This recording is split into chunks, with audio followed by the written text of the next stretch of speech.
تعالى في كلامه المجيد. أعوذ بالله من الشيطان الرجيم. قل أرأيتم ما تدعون من دون الله إن أرادني الله بضر هل هن كاشفات ضره أو أرادني برحمة هل هن ممسكات رحمته قل حسبي الله عليه يتوكل المتوكلون. গগনে ভবনে যাবতীয় প্রশংসা আল্লাহর জন্য। শত সহস্র দরুদ ও সালাম বর্ষিত হোক প্রিয় নবী মুহাম্মদুর রাসূলুল্লাহ সাল্লাল্লাহু আলাইহি ওয়াসাল্লামের উপর। জুমার দিনে উপস্থিত ভাইরা ও মায়েরা, ইসলাম এমন একটা বিধান, এমন একটা জীবন সংবিধান, এমন একটা শরীয়ত যে তার সব দিক আলোচনা করে শেষ করা যায় না। মানুষ মানবে তো দূরের কথা, সম্পূর্ণ বায়ানটা মানুষের আয়াত্তাধীন করতে সক্ষম হয় না আলেম ওলামারা।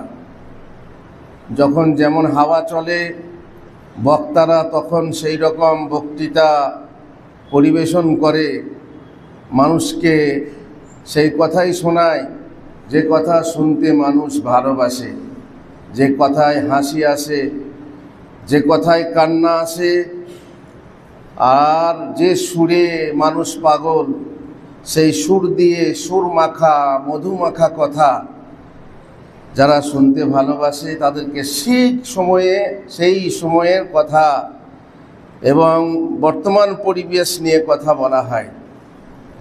কিন্তু বক্তাদের মুখে আকীদা নিয়ে কথা বলতে শোনা যায় না। ইমাম সাহেবদের মুখে আকীদার কথা থাকে না। সমাজ সংস্কারমূলক কথা খুব কম পাওয়া যায় না আমি বলছি না, কিন্তু খুব কম পাওয়া যায়। যেগুলো আনাই ধানাই পানাই নিয়ে অনেক কথা বলা হয়, বিদেশ নিয়ে কথা বলা হয়, রাজনীতি নিয়ে কথা বলা হয়, অথচ নিজের আত্মা সংস্করণমূলক আত্মশুদ্ধিমূলক কথা কম বলা হয়, যেটা আকীদার কথা, মানহাজের কথা। আমি আজ আপনাদেরকে কিছু কথা শোনাবো। অন্য কথা অন্য জায়গায় শোনানো হয়, আজকের খুতবায় এটি আমার মনে হয়েছে যে কিছু আলোচনা করা দরকার। সমাজে একটা জিনিস চালু আছে যেটাকে আমরা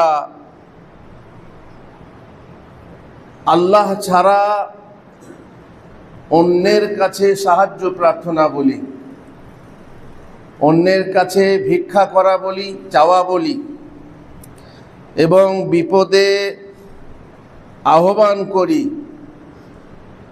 কখনো কখনো আমাদের মধ্যে এমন মহিলা ও পুরুষ আছে যারা গায়রুল্লাহকে বা আল্লাহ ছেড়ে অন্য সৃষ্টিকে অথবা কবরকে অথবা মূর্তিকে সিজদা করতে লজ্জা পায় না, তার জন্য কিয়াম করে। আমি একটি আয়াত পড়েছি, যে আয়াতটির মানে আল্লাহ বলছেন যে দেখো, তোমরা আল্লাহ ছাড়া যাদেরকে আহ্বান করো, বিপদে আপদে বিপদ তারণ মনে করে আহ্বান করো, বলো যদি আল্লাহ তাআলা আমার কোনো ক্ষতি করতে চান তাহলে তারা কি সেই ক্ষতিকে রোধ করতে পারবে? আর আল্লাহ তাআলা যদি আমার প্রতি কোনো রহমত করতে চান, দয়া করতে চান, অনুগ্রহ করতে চান, তাহলে কি তারা সেই দয়া বা অনুগ্রহকে প্রতিরোধ করতে পারবে? তারা কি বাধা দিতে পারবে যে না অমুক বান্দার প্রতি রহম করা যাবে না, বা অমুক বান্দার কোনো ক্ষতি করা যাবে না। আল্লাহ বলছেন কুল হাসবি আল্লাহ, আমার জন্য আল্লাহই যথেষ্ট, কোনো সৃষ্টি আমার কিছু বিগড়ে নিতে পারবে না। কোনো সৃষ্টির কাছে আহ্বান করে আমার কোনো উপকার হবে না। হাসবুনাল্লাহু ওয়া নি'মাল ওয়াকিল, হাসবুনাল্লাহু ওয়া নি'মাল ওয়াকিল। যেখানে কারো কিছু বলার থাকে না, কিছু করার থাকে না, লোকেরা তার পেছনে লাগে, বিপদে আপদে জ্বালাতে পালাতে সে পেরেশান থাকে, তখন সে ছুটাছুটি করে, যাব কোথায়, যাব কোথায়। আগে হাসপাতাল, ডাক্তারের কাছে যায়, হাসপাতালের কাছে যায়, তারপরে শেষে আল্লাহকে মনে পড়ে, আল্লাহ গো, সব দোয়ার বন্ধ হলেও তোমার দোয়ার খোলা আছে। কেন আল্লাহকে আগে মনে পড়লো না? আল্লাহকে আগে স্মরণ করে যদি তুমি যাও ডাক্তারের কাছে, সমস্যা নেই, তবে তার কাছে যেতে পারো না যার কাছে যাওয়ার অনুমতি নেই, যার কাছে যাওয়া অমূলক, যার কাছে গেলে কোনো উপকার হয় না। তোমার মনে হতে পারে যে উপকার হয়, কিন্তু আসলে উপকার হয় না। একমাত্র আল্লাহ তাআলার কাছে যে চাওয়া চাইলে পাওয়া যায়, তিনিই আমার জন্য যথেষ্ট। আলাইহি ইয়াতাওয়াক্কালুল মুতাওয়াক্কিলুন, ভরসাকারীদের উপরে সেই আল্লাহকেই ভরসা করে। আল্লাহ ছাড়া অন্যের ভরসা চলবে না। আমার গাড়ির উপরে রুজির ভরসা করা চলবে না, আমার চাকরির উপরে রুজির ভরসা করা চলবে না। আমি একটা সরকারি পদে আছি বলে আমার ভরসা হচ্ছে সেই পদ, এ ভরসার কোনো দাম নেই। মেঘের ছায়া থাকতে থাকতে কখন বিলীন হয়ে যাবে, সেই ছায়া কখন উঠে যাবে তোমার ওপর থেকে, তুমি টেরও পাবে না। আল্লাহ তাআলা যদি বাঁচান তাহলে বাঁচতে পারবো, না হয় বাঁচতে পারবো না। যদি আপনি আল্লাহ ছাড়া অন্যের কাছে সাহায্য পেতে চান, তাহলে সেই সাহায্য চাওয়াটা আপনার শিরক হবে, যদি সেই চাওয়াটা আল্লাহ ছাড়া কেউ দিতে পারবে না এমন হয়। আমি আপনার কাছে 5,000 টাকা সাহায্য চাইতে পারি, আপনি দিতে পারবেন, আমি আপনার কাছে চাইতে পারি। আর শর্ত হলো 3টে, আশা করব যে মাথায় আপনারা রাখবেন। 3টে শর্ত সাপেক্ষে গায়রুল্লাহর কাছে চাওয়া যাবে। কোরআনে আমরা বলছি ইয়াকা নাবুদু ওয়া ইয়াকা নাস্তাইন, তোমারই কাছে সাহায্য চাই। মিথ্যা বলে আমরা কোরআনে নামাজে দাঁড়িয়ে আল্লাহর সামনে যে তোমারই কাছে সাহায্য চাই, কারণ আমরা তার ছাড়া অন্যের কাছেও সাহায্য চেয়ে থাকি, তখন আমাদের মন সন্তুষ্ট হয় না তাদের কাছে না চেয়ে। 3টে শর্তে চাওয়া যাবে। প্রথম, তাকে জীবিত থাকতে হবে। দ্বিতীয়, তাকে উপস্থিত থাকতে হবে, জীবিত থাকলেই হবে না, তাকে উপস্থিত থাকতে হবে। আর সে যদি বাংলাদেশে থাকে আর আমি এখান থেকে ডাকি, ও বাবা আমাকে সাহায্য করো, তাহলে সেই সাহায্য তোমার শিরক হবে। তুমি ভেবো না যে তার হৃদয়ে টেলিভিশন লাগানো আছে। আমার ডাক, মুরিদের ডাক যে কোনো প্রান্ত, পৃথিবীর যে কোনো প্রান্ত থেকে শুনতে পাবেন, তাহলে এর থেকে বড় শিরক আর কি আছে বলো? এটাই হচ্ছে শিরক। জীবিত থাকতে হবে। মৃত ব্যক্তির কাছে যদি চাও তাহলে দুটোই নাই, মৃতও নয়, জীবিতও নয় এবং উপস্থিতও নয়, তাহলে তো ডবল শর্ত আপনার নেই। আর একজন মৃত ব্যক্তি, চাহে সে মাটির উপরে আছে অথবা মাটির নিচে, আপনি চাইছেন সে সম্পর্কে অবহিত নয়, সে শুনতে পায় না আপনার ডাক। আল্লাহ বলছেন কোরআনে, আল্লাহ ছাড়া এই শ্রেণীর ডাক কেউ শুনতে পায় না। তুমি মনে করছো সে শুনছে। মৃত ব্যক্তির কাছে চাওয়া হচ্ছে শিরকে আকবার। তৃতীয় শর্ত হচ্ছে, যে চাওয়া তুমি চাইছো সেই চাওয়াটা যেন তার দেওয়ার ক্ষমতা থাকে। এমন চাওয়া চেও না যে চাওয়াটা দেওয়ার ক্ষমতা তার নেই। যদি হয় তার কাছে চাও, মনে করো যে সে দিতে পারবে, তাহলে সেটা শিরক হবে। যেমন এক মহিলার 10-12 বছর বিয়ে হয়েছে, বহু চিকিৎসা করালো, সন্তান হয় না। আল্লাহর কাছে চেয়েছে, না চেয়েছে, কোনো শয়তান বুড়ি এসে বলল যে একবার যা, কেন একবার পাথর চাপড়ি যা, একবার সুয়তা ভালকি যা, যা তো নারকেল ক্ষীর নজর মেনে আয়, কি খাসি মেনে আয়, কি মুরগি মোরগ মেনে আয়, তোর ছেলে হবে। যেই বলা আর সেই প্রক্ষিপ্ত হয় সেই হৃদয়ে, যে হৃদয় হচ্ছে সন্তান কাঙালি, তখন সে মনে করে যাই তো, হয়তো বা হবে। শয়তানি চক্রান্তে পড়ে সেই দম্পতি যখন কোনো মাজারে যায়, কবরের কাছে যায়, মূর্তির কাছে যায়, গাছের কাছে যায়, চন্দ্রের কাছে যায়, সূর্যের কাছে চায় যে আমাকে একটা সন্তান দাও, অথচ আমি জানি যে আল্লাহ ছাড়া আর কেউ সন্তান দিতে পারে না। ইয়াখলুকু মা ইয়াশা ইয়াহাবু লিমান ইয়াশাউ ইনাসা ওয়া ইয়াহাবু লিমান ইয়াশাউ যুকুর। আল্লাহ তাআলাই যাকে ইচ্ছা তাকে ছেলে সন্তান দান করেন, আর যাকে ইচ্ছা তাকে কন্যা সন্তান দেন। আও ইউযাউযুহুম যুকরানা ওয়া ইনাসা, অথবা ছেলে মেয়ে উভয় দেন।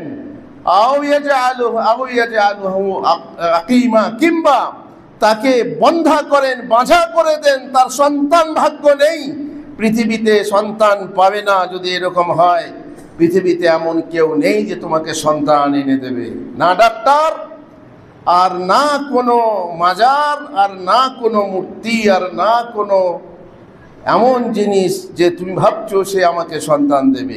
এমন জিনিস যদি তার কাছে চাও তাহলে তোমার শিরিক হবে। তাকে সিজদা করলে শিরিক হবে। আল্লাহর জন্য সিজদা খাস, অন্যকে সিজদা করলে শিরকে আকবার হবে। আল্লাহর জন্য কিয়াম করি আমরা, অন্যের জন্য কিয়াম করলে পরে শিরিক হবে। যদি আপনি এই কিয়াম কাকে বলে দেখেননি, হাত বাঁধার মতো বেঁধে, নামাজে হাত বাঁধার মতো বেঁধে আপনারা দেখবেন মাজারের চারিপাশে তারা কিভাবে তারা কিয়াম করছে, কিভাবে তারা সিজদা দিচ্ছে। আজকাল দেখা খুবই সহজ, সেগুলো হচ্ছে শিরকে আকবার। সেগুলো দেখে শিক্ষা নেন যে আলহামদুলিল্লাহ আমরা কত ভালোতে আছি, আমরা কত আকীদা, সুন্দর আকীদায় আছি, যে আকীদা নিয়ে আমরা কখনো সেখানে যেতে পারি না, যে আকীদা নিয়ে আমার যতই যা হয়ে যাক, আমি সন্তান আমার হোক আর না হোক, তা বলে আমি আল্লাহ ছাড়া অন্যের কাছে মাথা নত করব না। পাক্কা মুমিন সে, যে এগুলো বোঝে, আকীদা বোঝে। বরকত ও তাবাররুক, বরকতের জন্য মানুষ এখানে যায় সেখানে যায়, এটা করলে বরকত হবে, ওটা করলে বরকত হবে। ছেলের বরকতের জন্য মানুষ বুজুর্গদের কাছে নিয়ে যায়, তারপরে বরকতের জন্য থুতু, বরকতের জন্য এঁটো খাবার, বরকতের জন্য মানে হুজুর এসেছেন বেশি করে ভাত দে, কেন না বেঁচে আসবে তবে তো আমরা খাবো, বরকত পাবো। একজন এক চাটাই বুনেছে, রঙিন চাটাই, তো বলছে হুজুরকে একবার বিছিয়ে দিবি যেন একবার বসে। হুজুরকে কাশ্মীরি শালের ওপরে, বেডের ওপরে কাশ্মীরি শাল বিছিয়ে বসানো হয়েছে, তারপরেও একজন মহিলা বলছে আমি এই চাটাইটা বুনেছি, হুজুরকে একবার দিবি যেন একবার বসেন। কি জন্য? যাতে আমার এই চাটাইয়ে বরকত চলে আসে। এইভাবে বরকতের কত যে রকম আছে সে বলার পরিসর এখানে নেই। এই তাবাররুক গ্রহণ করায় তাহনিক বলা হয়। তাহনিক, বাচ্চা জন্ম হলে খেজুর চিবিয়ে বাচ্চার মুখে দেওয়া হয়। ওলামারা বলছেন এটা যদি খেজুরের বরকত হয় তাহলে খেজুরের বরকত আছে। খেজুরের মধ্যে যে প্রোটিন আছে সেটা যদি নবজাত শিশুর কোনো কাজে লাগে তাহলে দেওয়া যাবে। যে কেউ দিতে পারে, মাও দিতে পারে, বাবা দিতে পারে। এর জন্য বুজুর্গ হওয়ার দরকার নেই, এর জন্য মসজিদের ইমাম হওয়ার দরকার নেই, এর জন্য কোনো উচ্চ মানের আলেম হওয়ার দরকার নেই যে তার কাছে যাব, সে খেজুর চিবিয়ে দেবে, আমার ছেলের মুখে, আমার ছেলের পেটে যাবে, আর আমার ছেলে সেই রকম বড় কিছু হবে, রোগ জ্বালা বালা থেকে মুক্তি পাবে ইত্যাদি। সেই বরকত যদি কামনা করো, যে বরকত ছিল মুহাম্মদুর রাসূলুল্লাহ সাল্লাল্লাহু আলাইহি সাল্লামের মাঝে, আল্লাহ রসুল সাল্লাল্লাহু আলাইহি সাল্লামের দেহাংশ, তার চুলে বরকত ছিল, তার দেহ মোবারকে বরকত ছিল, তার ঘামে বরকত ছিল, তার এঁঠোতে বরকত ছিল, তার থুতুতে বরকত ছিল। সাহাবারা হাত পেতে নিয়ে গায়ে মাখতেন শেফার জন্য, বরকতের জন্য। আর সেই ব্যক্তিত্বের মতে আজ সেই ব্যক্তিত্বের মতো আর কোনো ব্যক্তিত্ব পৃথিবীর বুকে নেই যার কাছে তাবাররুক গ্রহণ করা হয়।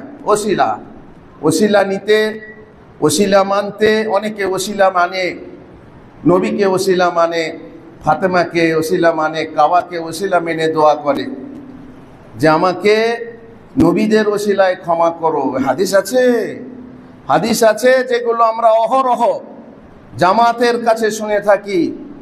যে আদম যখন পাপ করলেন তখন আদম বললেন, হে আল্লাহ তুমি আমাকে ক্ষমা করে দাও, মুহাম্মদের ওসিলায় ক্ষমা করে দাও। আল্লাহ বললেন, তুমি মুহাম্মদকে চিনলে কি করে? বলে, আল্লাহ তুমি যখন আমাকে সৃষ্টি করো তখন আমি আরশের নিচে দেখি, তাকিয়ে লেখা আছে লা ইলাহা ইল্লাল্লাহু মুহাম্মাদুর রাসূলুল্লাহ।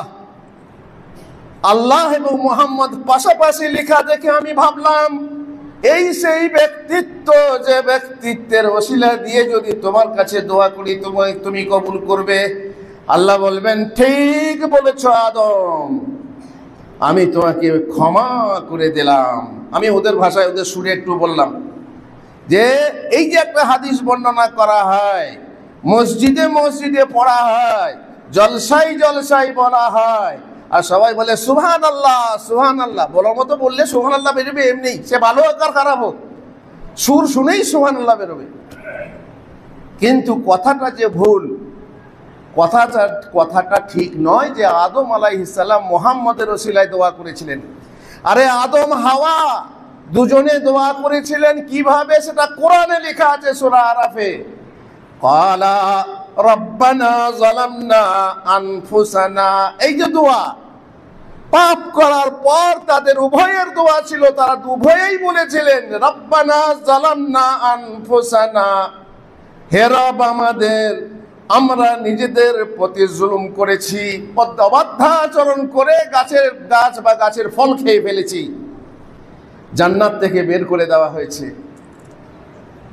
রব্বানা যালামনা আনফুসানা ওয়া ইল্লাম তাগফির লানা ওয়া তারহামনা লানাকুনান্না মিনাল খাসিরিন, যদি তুমি আমাদেরকে ক্ষমা না করো এবং আমাদের প্রতি রহম না করো, দয়া না করো, তাহলে আমরা ক্ষতিগ্রস্তদের অন্তর্ভুক্ত হব, ক্ষতিগ্রস্ত হব। আল্লাহ ক্ষমা করেছিলেন। এ নয় যে মুহাম্মদের ওসিলায় দোয়া করার ফলে ক্ষমা করেছেন, না, ওসিলা কারো নেওয়া যাবে না। ও হাদিস সহিহ নয় যে হাদিস বর্ণনা করা হয়। অতএব সাবধান, সাধু সাবধান। ওসিলা তিন প্রকার জায়েজ। এক হচ্ছে আপনি আল্লাহর নাম ও গুণাবলীর ওসিলা নিয়ে আল্লাহর কাছে দোয়া করবেন, আল্লাহর কুদরত, আল্লাহর ইজ্জত, আল্লাহর ইলম, আপনি তার ওসিলা দিয়ে দোয়া করতে পারেন। আল্লাহর নামের ওসিলা, ইয়া রহমানুর রহিম, রহমানুর রহিম, এই নামের ওসিলায় তোমার কাছে চাইছি। হে আজিজ, হে ইজ্জতওয়ালা, তোমার ইজ্জতের ওসিলায়, তোমার কালেমাতের ওসিলায় আমি চাইছি। এগুলো এইভাবে ওসিলায় দোয়া করা যাবে। 2 নম্বর হচ্ছে নিজের নেক আমলের ওসিলা। নেক আমলের ওসিলা বলতে আপনি ভালো কাজ করেছেন, আপনি ভেবে দেখবেন যে আমি আজকে কি ভালো কাজটা করলাম, গত দিনগুলোতে কোনো একটা ভালো কাজ করেছি, সেই ভালো কাজগুলোর মধ্যে একটা কাজ আপনি নেবেন যেটা আল্লাহর জন্য করেছেন, কারোর জন্য না, কোনো মানুষের জন্য না, টাকা পয়সার জন্য না, দুনিয়ার জন্য না, কেবল আল্লাহর সন্তুষ্টির জন্য করেছেন। যে কাজকে আপনি মনে করেন আল্লাহ তাআলা আমার এই কাজকে কবুল করেছেন, সেই কাজের ওসিলায় আল্লাহ এই কাজটা আমি করেছি, আল্লাহ আমি মায়ের খেদমত করেছি, বাবার খেদমত করেছি, স্বামীর খেদমত করেছি, এ কথা কেউ জানে না তুমি ছাড়া, তোমার সন্তুষ্টির জবের জন্য করেছি। তা যদি করে থাকি আল্লাহ, তাহলে সেই ওসিলায়, সেই কাজের ওসিলায় তুমি আমাকে এটা দাও, ওইটা দাও, এটা আমার মুসিবত দূর করো, ইত্যাদি ইত্যাদি, এই বলে দোয়া করা যাবে। 3 নম্বর ওসিলা হচ্ছে যাকে আপনি ভালো লোক মনে করেন, যার দোয়া কবুল হবে বলে আপনার আশা হয়, তাহাজ্জুদ গুজার হয়, পরহেজগার হয়, হালালখোর হয়, হারামখোর না হয়, যদি আপনি মনে করেন তার দোয়া কবুল হবে, তাকে গিয়ে বলবেন, ভাই কিংবা বাবা আমার জন্য একটু দোয়া করেন, যেন আমি এই হতে পারি, যেন আমার এটা দূর হয়, যেন আমার এটা পাওয়া যায়, যেন আমার চাকরি হয়, যেন আমার রুটির ব্যবস্থা হয়, এটা বলা যেতে পারে। তার দোয়ার ওসিলা নেওয়া যেতে পারে। এই 3 ওসিলা ছাড়া আর কোনো ওসিলা যদি পৃথিবীর কারো সাথে বা কারো কাছে বা তার ওসিলা দিয়ে দোয়া করা হয়, আল্লাহর কাছে চাওয়া হয়, এটা অকারণে আল্লাহ এবং তার মাঝে একটা মাধ্যম তৈরি করা হয়, যে মাধ্যম বাঞ্ছনীয় নয়। আল্লাহ বলেছেন ওয়াবতাগু ইলাইহিল ওয়াসিলা, আল্লাহর জন্য ওসিলা তলব করো। আর সেই ওসিলা হচ্ছে সঠিক ঈমানের সাথে, সঠিক আকীদার সাথে, মানহাজের সাথে নেক আমল করতে হবে, সেটাই হচ্ছে ওসিলা। সেই ওসিলা দিয়ে তুমি কাল কিয়ামতে বাঁচতে পারবে। খবরদার কারো জাহাজের অপেক্ষায় থেকো না, কারো গাড়ির অপেক্ষায় থেকো না, যার অপেক্ষায় থেকো না যে বলেছে তোমাকে না নিয়ে আমি জান্নাতে যাব না। খবরদার এ ভরসা করো না। খবরদার অন্ধকার রাতে, বন্যা প্রবাহিত বন্যাতে কালো জিনিস দেখে তুমি কাঠ মনে করো না। হতে পারে সেই ভাসমান জিনিসটা ভালুক ভাসছে অথবা কুমির ভাসছে, আর তুমি তাকে নাজাত দেবে মনে করে জড়িয়ে ধরলে এমনও হবে যে তুমি তখন তাকে ধরবে কি, সেই তোমাকে ধরে বসবে। আর তা তুমি বাঁচবে কোথায়? তোমাকে সে আরো ধ্বংসের দিকে ঠেলে দেবে। সুতরাং এই 3টে ওসিলা ছাড়া খবরদার আর কোনো ওসিলায় যাবেন না। এইভাবে কোনো জায়গাতে গিয়ে জবেহ করা যায়, কোনো জবেহের জন্য পাঠানো হয়। জবেহ একমাত্র আল্লাহর নাম নিয়ে হবে, কোরবানি একমাত্র আল্লাহর জন্য হবে, আর কারো জন্য হবে না। নজর একমাত্র আল্লাহর জন্য মানা হবে, নজর অন্যের নামে মানা যাবে না। আর প্রথমত শর্তবাদী নজর, এটা ঠিক না, মাকরুহ। শর্তবাজি মানে আমরা যেমন ভাবি যে কাউকে ঘুষ দিলে পরে কাজটা তাড়াতাড়ি হয়ে যাবে। তো আল্লাহকে যদি বলি যে আল্লাহ তুমি যদি আমার এই কাজটা করে দাও, তাহলে আমি তোমাকে একটা ছাগল দেবো মাদ্রাসায়, অথবা মসজিদে এত টাকা দেবো, অথবা গরিবদেরকে এত দেবো, চাল দেবো, এই দেবো, ধন দেবো। আর তার মানে কি, যদি করে না দাও তাহলে দেবো না। এই ধরনের নজর আল্লাহ রাসূল সাল্লাল্লাহু আলাইহি ওয়াসাল্লাম বলছেন কোনো কাজে লাগে না। খালি বখিলদের কাছ থেকে মাল বের করে নেওয়া হয়। এ বখিল এমনি দেবে না, কোনো কাজ করে দিতে হবে তবে দেবে। ভারী কৃপণ, তখন এই নজরে ফেলে আল্লাহ তার কাছ থেকে মাল বের করে নেন। যা হবার হয় তা তকদিরের ফলে হয়, তকদিরে যা আছে তাই হয়। নজর মানার জন্য কিছুই হয় না, কিন্তু মানুষ নজর মানে। নজর মানলে পরে সেটা পালন করা ওয়াজিব হয়ে যায়, আর সেটা পালন করতে হবে। এইভাবে কসম, আল্লাহ ছাড়া অন্যের নামে কসম খাওয়া যাবে না। আল্লাহ তাআলা যার যে কোনো সৃষ্টির ইচ্ছা করেন তিনি কসম খান, খেয়েছেন। কিন্তু মানুষ আল্লাহ ছাড়া অন্য কোনো, আল্লাহ এবং আল্লাহর সিফাতের কসম, আল্লাহর কোরআনের কসম খাওয়া যাবে, তাও হাতে নিয়ে নয়, এমনি মুখে বলে খেতে হবে কসম। আল্লাহ ছাড়া অন্যের নামে কসম খাওয়া, কিরে খাওয়া, হলফ করা যাবে না। তোর মাথা ছুঁয়ে বলছি, এই দেখ আমি আমার ছেলের মাথা ছুঁয়ে বলছি, আমি মসজিদ ছুঁয়ে বলছি, আমি পশ্চিম মুখে বলছি, আমি এই যে মাটির উপরে দাঁড়িয়ে বলছি, আমি বিদ্যা ছুঁয়ে বলছি, আমি বই ছুঁয়ে বলছি, আমি আমার কি বলে অনেক কিছু বলে, আরো অনেক কিছু বলে। আর শুনেছি যে হাটের লোকেরা যারা ব্যবসা করে তারা বালির উপরে মসজিদ এঁকে দেয়। জি, বালির উপরে মসজিদ এঁকে দিয়ে বলছে এই মসজিদ ছুঁয়ে বলছি, এই গরুতে আমার এত লাভ, বা এই গরুটা আমি এত টাকায় কিনেছি। মিথ্যা করে বলে, কসম করে, আল্লাহর নামে, আল্লাহর মসজিদের সৃষ্টির কসম খেয়ে মিথ্যা কথা বলে। তারা শিরিক করে, আর সেই সঙ্গে এমন বড় গুনাহ করে, আল্লাহুল মুস্তাআন। মসজিদের কসম খায়। হাঁসের ছানা মিলে গেছে, মানে পাড়া প্রতিবেশী দুজনেরই হাঁসের ছানা একরকম দেখতে। তো এখন একজনের হাঁসের ছানা হারিয়ে গেছে। তখন এ বলছে এটা আমার, এই দলটা আমার, ও বলছে না এই হাঁসের ছানাগুলো আমার। শেষকালে পর্যায়ে এমন এলো, ঝুড়িতে ভরে নিয়ে এসে মেম্বরে চাপিয়ে দিল। মেম্বরে চাপিয়ে দিয়ে, লে তোর যদি হয় তুই নিয়ে যা, তোর যদি হয় তুই নিয়ে যা। মানে মসজিদের ভিতরে সেই মহিলারা এসে সেখান থেকে, দেখুন মসজিদে কেমন তাজিম করে, তাজিম থাকা ভালো। কিন্তু তাজিমে বাড়াবাড়ি ভালো নয়। আল্লাহ তাআলা রহম করুন। বহু কথা আছে, কিছু কথা বলা হলো, বহু কথা বাকি। দ্বিতীয় খুতবাতে ইনশাআল্লাহ কিছু বলবো। ওয়া সাল্লাল্লাহু আলা নবিয়িনা মুহাম্মদ ওয়া আলা আলিহি ওয়া সাহবিহি আজমাইন।